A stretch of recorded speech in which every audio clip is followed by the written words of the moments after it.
الرحیم۔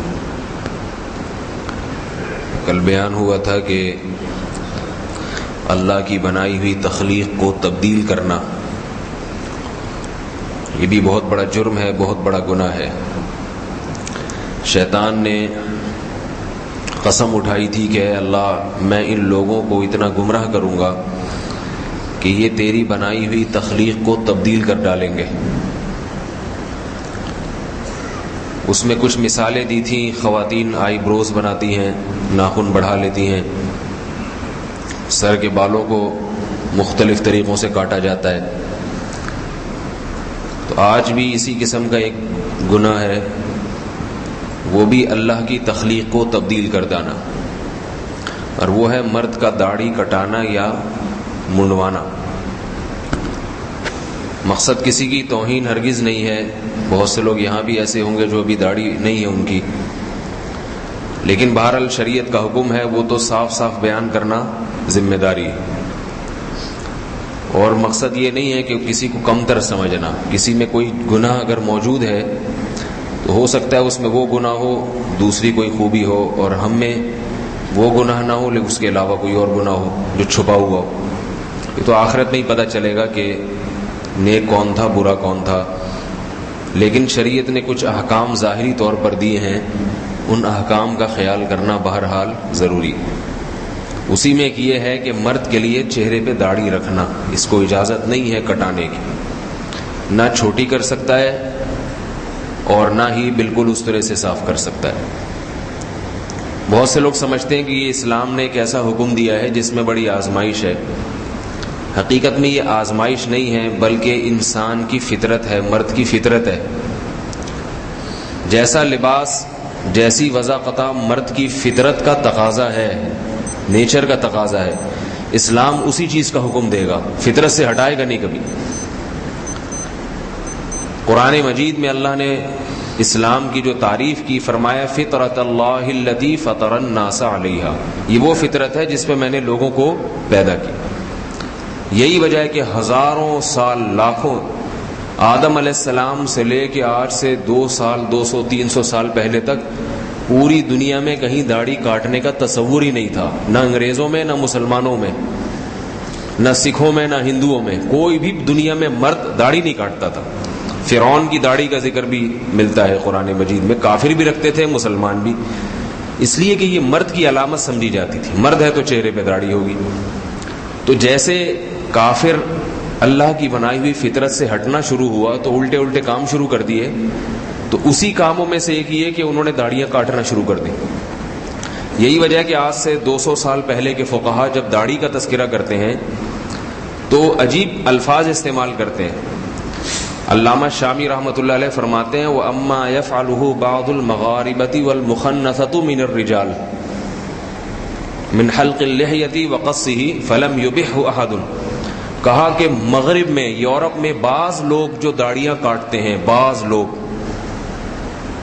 یعنی مغرب میں بھی اس وقت، یورپ میں بھی سب نہیں کاٹتے تھے، بعض لوگوں میں جو دستور ہے داڑیاں کاٹنے کا اور وہ مردانگی کے خلاف ہے، تو اس کو کوئی بھی دنیا میں حلال نہیں کہتا۔ تو اس سے اندازہ لگانا چاہیے کہ یہ بدعت زیادہ پرانی نہیں ہے، یورپ میں بھی یہ بعد میں آئی ہے، تو یہ انسان کی فطرت ہے۔ اسی وجہ سے رسول اللہ صلی اللہ علیہ وسلم نے فرمایا کہ 10 چیزیں پیغمبروں کی فطرت ہیں، پیغمبروں کی خصلت ہیں۔ پیغمبروں کی مثال اس لیے دی کہ پیغمبر ہمیشہ وہی کام کرتے ہیں جو واقعتاً فطرت کے مطابق ہوتا ہے، کوئی ایسا کام پیغمبر نہیں کرتے جو فطرت کے خلاف۔ پیغمبر کبھی معاذ اللہ نشہ نہیں کریں گے، سگریٹ، پان، تمباکو، یہ چیزیں پیغمبروں کی غذاؤں کا حصہ نہیں ہوتی۔ پیغمبروں کی غذائیں بڑی پاکیزہ ہوتی ہیں، صاف ستھری غذائیں، ہمیشہ ایسا کام کریں گے جو نیچر کے مطابق ہو۔ تو آپ صلی اللہ علیہ وسلم نے فرمایا 10 چیزیں پیغمبروں کی فطرت ہیں، ان 10 چیزوں میں داڑھی بڑھانا، مونچھیں گھٹانا، مونچھوں کو بڑھا دینا ایک دم بہت زیادہ سکھوں کی طرح، یہ فطرت کے خلاف ہے، یہ اس میں وحشت ہے۔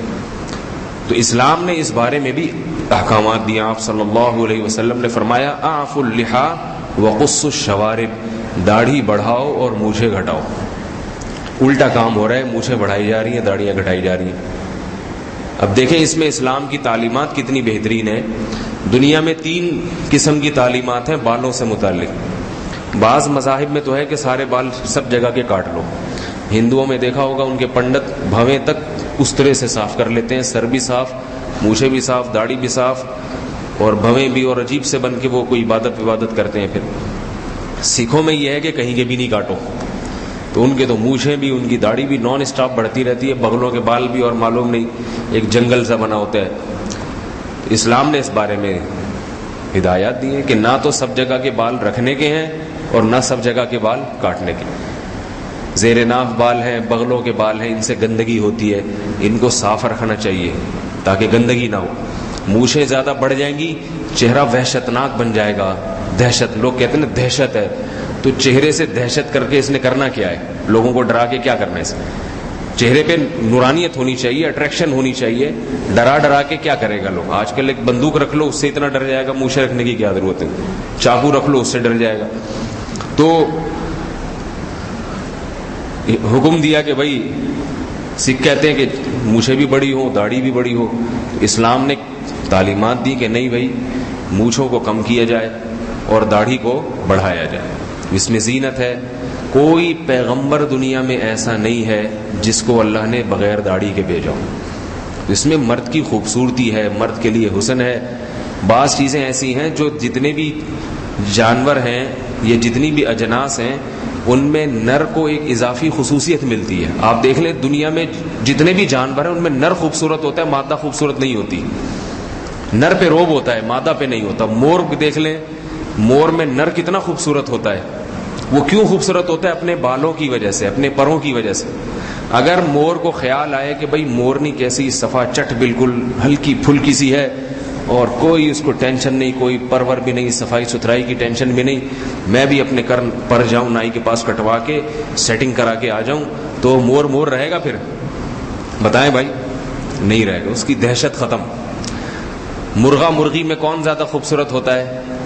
بولیں گے آپ لوگ تو میں سمجھوں گا نا, سمجھ میں آ رہی ہے بات. مرغا اپنے بالوں سے, پروں سے خوبصورت ہوتا ہے. اس کے جو پر ہے نا, اس کی جو کلغی ہے, اس کا جو تاج ہے, اور پھر بڑے بڑے پر ہیں, اس سے مرغے میں حسن اور خوبصورتی پیدا ہوتی ہے. سمجھ میں آ رہی ہے نا بات. بکری اور بکرا میں بکرا زیادہ خوبصورت ہوتا ہے. اس کی گردن پہ بھی بڑے بڑے بال ہوتے ہیں اور جھالر بھی لٹک رہی ہوتی ہے اس کی. بکری بیچاری لگ رہا ہوتا ہے کہ یہ بکری ہے, اس میں وہ دہشت نہیں ہوتی. اسی طرح شیر میں دیکھ لیں آپ, نر شیر جو ہے نا, ببر شیر جسے کہتے ہیں, اس کے بال ہوتے ہیں بڑے بڑے, چہرہ بالوں سے ڈھکا ہوا ہوتا ہے. شیرنی بیچاری صاف ستھری ہوتی ہے, اس پہ بال نہیں ہوتے. خوبصورتی اور جمال شیر میں ہے, شیرنی میں نہیں. اب شیر کو کسی دن خیال آئے کہ یار یہ شیرنی دیکھو ایسی گول مٹول سی بالکل صفا چٹ, میں بھی جاتا ہوں نائی سے مشین پھروا کے آ جاتا ہوں, اور مشین پھروا کے آ جائے تو شیر کی وہ دہشت کیا ہو جائے گی؟ بولے بھائی, ختم ہو جائے. وہ شیر نہیں رہے گا پھر وہ. تو بہت ساری اس کی مثالیں ہیں, بہت ساری مثالیں. یہی حال انسانوں کا ہے. مرد کو اللہ نے عورت سے زیادہ خوبصورت بنایا ہے. مرد کو اللہ نے عورت سے زیادہ, یہ تو عورتیں اچھی لگتی ہمیں اس لیے ہیں کہ وہ ایک اللہ نے ایک سسٹم بنایا ہوا ہے, نظام, شادی کرے پھر اولاد ہو. ورنہ حقیقت میں دیکھا جائے تو حسن و جمال اللہ نے مردوں میں زیادہ رکھا ہے, عورت میں کم ہے, مردوں میں زیادہ ہے. تو مردوں کی آواز زیادہ خوبصورت ہوتی ہے, مردوں کی چال میں ایک وجاہت ہوتی ہے, مرد کی آواز میں وجاہت, اس کے حوصلے میں اور اس کے جذبات میں, ہر چیز میں اللہ نے مرد کو عورت پہ فوقیت دی ہے. تو اسی طرح اللہ نے مرد کے چہرے پہ بال پیدا کر کے اس کے چہرے پہ نورانیت پیدا کی ہے اور اس کو روب اور وجاہت دی ہے. اب وہ یہ کرتا ہے کہ نہیں جی, جیسے لیڈیز ہیں وہ ایسے صاف ستھرا چہرہ, میں بھی جاؤں گا. دولہوں کو دیکھیں آپ, بیوٹی پارلر میں جا کے پتہ نہیں تھریڈنگ کروا رہے ہیں اپنے, اور کیسے عجیب سے چکنا سا منہ ہو کے باہر نکلتے ہیں. جب وہ لپائی پوتائی کر کے نکلتا ہے نا دولہا باہر, سی نحوست ٹپک رہی ہوتی ہے اس کے چہرے پہ, کہیں سے بھی اچھا نہیں لگ رہا ہوتا. دولہوں کو دیکھیں آپ جا کے بیوٹی پارلر میں, بالکل ایسے تھریڈنگ کروا کے چہرے کے بال بھی نوچتے ہیں, اور وہ سمجھ رہا ہوتا ہے میں خوبصورت. حالانکہ اس میں اور دلہن میں کوئی فرق نہیں رہتا. دلہن جیسا بھی خوبصورت لگے نا تو کوئی سمجھ میں آ رہا ہے, ویسا تو بن نہیں سکتا کیونکہ ہے تو بہرحال آدمی, تو نہ وہ ادھر کا رہتا ہے نہ ادھر کا رہتا ہے, وہ درمیان کی کوئی چیز بن جاتا ہے. تو اللہ تعالیٰ نے یہ فطرت کے خلاف ہے. آج کل بیوٹی پارلر میں مرد جا کے اس طرح سے بال نوچتے ہیں اپنے, اور پھر کریموں کی لپائیاں ہوتی ہیں, اس کی مالشیں ہوتی ہیں کریم سے چہرے پر. تو یہ سارے فیشن باہر سے آ رہے ہیں، یہ مردوں والے انسانوں والے فیشن نہیں ہے. یہ جو کام عورت کا ہے وہ عورت پہ سوٹ کرتا ہے، جو مرد کا کام ہے وہ مرد پہ سوٹ کرتا ہے. تو چہرے کو داڑھی سے اللہ نے مزین کیا ہے. یہ آزمائش نہیں ہے داڑھی رکھنا، یہ تو ہمارے لیے اللہ کی طرف سے ایک انعام ہے.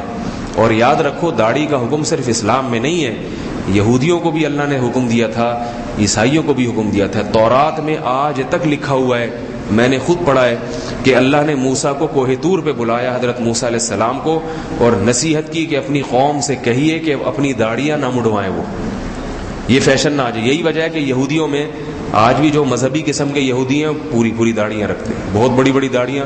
ایک صاحب کہہ رہے ہیں امریکہ میں یہودیوں کی کالونی میں گیا، ایسے لگ رہا تھا جیسے سارے شیخ الحدیث رہتے ہیں یہاں پہ، بخاری پڑھاتے ہیں سارے کے ساتھ، اتنی بڑی بڑی داڑیاں ہوتی ہیں. تو اس لیے اس کا خیال کرنا چاہیے. علماء نے لکھا ہے داڑھی کٹانا گناہ کبیرہ ہے، کیونکہ اللہ کی تخلیق کو تبدیل کرنا ہے. ایک مرتبہ رسول اللہ صلی اللہ علیہ وسلم کے پاس کسرا کے کچھ ایلچی آئے. کسرا بادشاہ تھا، اس کے کچھ ایلچی آئے، ان کی داڑیاں مڑی ہوئی تھی، کاٹی ہوئی تھی داڑیاں انہوں نے. البدایہ والنہایہ میں ہے کہ آپ صلی اللہ علیہ وسلم کی نظر جب ان کے چہرے پر پڑی تو آپ نے اپنے چہرے کو ان سے نفرت سے ہٹا لی، دوسری طرف منہ پھیر لیا اور فرمایا وَيْلَكُمَا، تم تباہ ہو جاؤ، تمہیں ایسی صورت بنانے کا کس نے حکم دیا؟ تو انہوں نے کہا کہ ہم کو ہمارے رب کسرا نے حکم دیا اس کا. تو آپ صلی اللہ علیہ وسلم نے فرمایا کہ مگر مجھے میرے رب نے حکم دیا ہے کہ میں داڑھی بڑھاؤں اور مونچھوں کو گھٹاؤں. تو سوچ لینا چاہیے ہمارا رب کسرا ہے یا وہ رب ہے جو محمد صلی اللہ علیہ وسلم کا رب. یہ بھی سوچ لینا چاہیے کہ وہ تو کافر تھے، آپ علیہ السلام نے ان سے منہ کو پھیر لیا. قیامت کے دن جب حوض کوثر پہ رسول اللہ صلی اللہ علیہ وسلم کے دست مبارک سے پانی پینے کے لیے جائیں گے اور داڑھی نہ ہوئی تو وہاں اللہ کے نبی نے اگر چہرے کو پھیر لیا کہ بھئی تمہیں میری صورت بناتے ہوئے کیوں وہ ہوتا تھا، دوسروں کی صورت کیوں اختیار کر رہے ہو؟ تو ہمت کر کے رکھ لینا چاہیے. بعض لوگ یہ کہتے ہیں کہ ہم کام الٹے سیدھے کرتے ہیں، غلط قسم کے. داڑھی رکھ کے کریں گے تو داڑھی بدنام ہوگی اس سے. لوگ بھی ہر ایک کو داڑھی کا تانا دیتے ہیں نا، داڑھی رکھ کے یہ کرتا ہے، شرم نہیں آتی. وہ ایک میں بتاتا ہوں نا، ایک بزرگ داڑھی تھی ان کی، وہ جا رہے تھے گاڑی میں، کسی خاتون کو ٹکر لگ گئی غلطی سے، تو وہ فوراً خاتون کہتی ہیں شرم نہیں آتی اتنی بڑی داڑھی رکھ کے عورتوں کو ٹکر مارتے ہو؟ تو کہتے ہیں محترمہ یہ داڑھی ہے، بریک نہیں ہے. یہ داڑھی ہے، یہ بریک نہیں ہے. تو لوگ بھی ہر بات میں داڑھی کے تانے دیتے ہیں. تو بعض لوگوں کا یہ خیال ہے کہ بھائی اب ہم تو سینما گھر بھی جاتے ہیں اور ہم تو یوں بھی کرتے ہیں، فلاں بھی دوستوں میں اٹھتے بیٹھتے ہیں آوارہ قسم کے، داڑھی رکھیں گے تو داڑھی بدنام ہوگی، لہذا داڑھی نہیں رکھو. تو ایسے لوگوں کو جواب یہ ہے کہ بھائی صرف داڑھی نہیں، ایمان بھی بدنام ہوتا ہے اس سے. لوگ کہیں گے مسلمان ہو کے ایسے کام کرتا ہے تو ایمان بھی چھوڑ دینا چاہیے. پھر لوگ کہیں گے دیکھو نمازی ہو کے الٹے کام کر رہے ہیں تو نماز پڑھنا بھی چھوڑ دینا چاہیے. تو بجائے برائی چھوڑنے کے یہ نہیں کہ جو نیکیاں کر رہے ہیں اس کو بھی چھوڑنا شروع کر دے آہستہ آہستہ. تو داڑھی رکھ لیں، ٹھیک ہے نا، ایک گناہ تو چھوٹے گا نا. چلو سینما گھر جا رہے ہیں، آہستہ آہستہ اللہ وہ بھی چھڑوا دے گا، ٹھیک ہے نا، اور بھی دوسرے گناہ چھڑوا دے گا، غلط قسم کی صحبتوں میں بیٹھنا. لیکن کسی ایک نیکی کو چھوڑنا نہیں چاہیے کسی دوسرے گناہ کی وجہ سے. اور اگر کوئی تانا دے کہ بھائی داڑھی رکھ کے یہ غلط کام کر رہے ہو، تو اس سے کہو کہ بھائی کم از کم ایک کام تو اچھا کر رہا ہوں نا، ایک غلط کر رہا ہوں ایک اچھا کر رہا ہوں. آپ دونوں ہی غلط کر رہے ہو، نہ داڑھی ہے نہ دوسرے اچھے کام کر رہے ہو، ایک کام اچھا کر رہا ہوں. تو قیامت کے دن اس بات سے ڈرنا چاہیے کہ آپ صلی اللہ علیہ وسلم اپنے چہرے انور کو پھیر نہ لیں. اور یہ بات رکھیں، یاد رکھیں داڑھی کے بارے میں مسئلہ کیا ہے، کتنی داڑھی. حدیث میں تو مطلق الفاظ ہیں اعفوا اللحا، بڑھاؤ. تو بعض علماء اس سے یہ استدلال کرتے ہیں کہ بس ذرا بھی کہیں سے بھی کاٹنا جائز نہیں ہے، لیکن یہ بات صحیح نہیں ہے. اس لیے کہ حضرت عبداللہ بن عمر رضی اللہ تعالی عنہ سے صحیح سند سے ثابت ہے کہ آپ عمرے اور حج کے موقع پر ایک مٹھی داڑھی پکڑتے تھے، جتنے بال آئے اس سے اضافی کاٹ دیا کرتے تھے. اور یہ کام سب صحابہ کے سامنے ہوتا تھا، کسی صحابی نے آپ پہ اعتراض نہیں کیا. تو یہ اس کی علامت ہے کہ اگر یہ کاٹنا حرام ہوتا تو حضرت عبداللہ بن عمر بھی یہ کام نہ کرتے اور صحابہ آپ کو اس برائی پہ دیکھ کے خاموش نہیں ہوتے. اس لیے علماء نے لکھا ہے کہ ایک مشت یعنی تقریباً یہ 4 انگل، اس کے برابر بال رکھنا واجب ہے. اس سے زیادہ اگر ہو تو وہ کاٹنے کی اجازت ہے. کوئی بڑھانا چاہے تو اچھی بات ہے، لیکن کاٹ سکتا ہے وہ. تو ہمت کر کے رکھ لیں، انشاءاللہ اس میں ثواب ہوگا. اور یہ سوچ کے رکھیں کہ اس سے انسان کے چہرے پہ نور پیدا ہوگا. دیکھیں اس کی بہترین مثال دوں کہ کسی کی داڑھی نہ ہو, وہ داڑھی رکھ کے وحشت ناک نہیں لگتا, لیکن داڑھی ہو کاٹ کے عجیب سا لگے گا, وہ سب کہیں گے عجیب سا چہرہ ہو گیا. تو یہ بھی اس کی علامت ہے کہ رکھنے میں حسن تھا, تبھی تو کاٹ کے عجیب سا لگ رہا ہے, اور رکھ کے کوئی عجیب سا نہیں لگتا. دوسرا مسئلہ اسی میں یہ مونچھوں سے متعلق بھی بتا دوں. مونچھیں رکھنے میں یہ ضروری ہے کہ ہونٹ کا جو اوپر کا کنارہ ہے وہ کھلا رہے. کوئی بالکل بہتر تو یہ ہے کہ قینچی سے بالکل کاٹ دی جائیں, سنت عمل تو یہ احف الشوارب کے الفاظ ہیں حدیث میں, احفا کہتے ہیں بالکل جڑ سے کاٹ دینا قینچی سے, اس طرح بہتر نہیں ہے, قینچی سے کاٹ کے بالکل برابر کر دینا, اس طرح سے بھی جائز ہے. اور اگر کوئی رکھنا چاہے کہ نہیں جی میں رکھوں گا تو رکھنے کی بھی اجازت ہے. پھر سائڈوں سے بڑھائے, اوپر کا ہونٹ کا جو کنارہ ہے یہ کھلا رہنا چاہیے, سائڈوں سے جتنی چاہے بڑھا کے یہاں کان تک لے جائے, اس سے بالٹیاں اٹھائے, ٹریکٹر کھینچے, جیسے انٹرنیٹ پہ آپ دیکھتے ہی ہوں گے. تو سائڈوں سے بڑھانا جائز ہے مونچھیں, سمجھ رہے ہیں نا. حضرت عمر رضی اللہ تعالیٰ عنہ کی بہت بڑی بڑی مونچھیں تھیں, لیکن کنارے سے بڑھائی ہوئی تھی انہوں نے. بعض صحابہ نے رکھی ہیں مونچھیں, جائز ہے, مگر یہ جو ہونٹ کا اوپر کا کنارہ ہے یہ کھلا رہے, کیونکہ یہ اگر کنارہ ڈھک جائے گا تو پانی پیتے ہوئے, کھانا کھاتے ہوئے بال جو ہیں پھر سالن میں ڈوبتے ہیں, یہ بڑی کراہیت آتی ہے. ہمارے حضرت فرمایا کرتے تھے جیسے لال بیگ کو جب الٹا کر دیا جائے نا, لال بیگ, تو دیکھا اس کی ٹانگیں ایسے ایسے پھر ہو رہی ہوتی ہیں. کہتے جن کی مونچھیں اس طرح سے بڑی ہوئی ہوتی ہیں نا, ان کے منہ ایسے ہی لگتا ہے جیسے لال بیگ الٹا پڑا ہوا ہے. جب بات کرتے ہیں نا تو وہ ایسے ایسے کر کے ٹانگیں پھر پانی میں بھی ڈوب رہی ہیں, چائے پیے گا اس میں اس کی جو بال ڈوب رہے ہیں. تو یہ گندگی ہے, اس لیے شریعت گندگی کو پسند نہیں کرتی. اسلام تو بہت زیادہ صفائی ستھرائی کی تعلیم دیتا ہے. وہ کیسے برداشت کرے گا کہ مونچھیں پانی میں ڈوب رہی ہیں اور اسی پانی کو پھر پی بھی رہا ہے. تو اس لیے ہونٹ کا جو اوپر کا کنارہ ہے یہ سرخی نظر آنی چاہیے. تو یہ آخری درجہ ہے, بہتر تو ہے کہ نہ رکھے, رکھنا ہے تو پھر سائڈوں سے بڑھائے اس کو. پولیس والوں نے بڑھائی ہوتی ہے نا, مونچھ الاؤنس بھی ملتا ہے پولیس والوں کو, جو مونچھ بڑھاتے ہیں تو مونچھ کے پیسے ملتے ہیں باقاعدہ. تو وہ جن کو پیسے چاہیے وہ پھر سائڈوں سے بڑھائیں, ادھر سے بڑھا کے جتنی چاہے لے جائیں. تو اللہ تعالی ہم سب کو اپنے چہرے کو اپنے حبیب صلی اللہ علیہ وسلم کی صورت کے مطابق بنانے کی توفیق عطا فرمائے, اور اس گناہ سے, اس رمضان میں داڑھی کاٹنے کے گناہ سے توبہ کی توفیق عطا فرمائے. داڑھی کاٹنے کے گناہ سے توبہ کی توفیق عطا فرمائے. داڑھی کاٹنے کے گناہ سے توبہ کی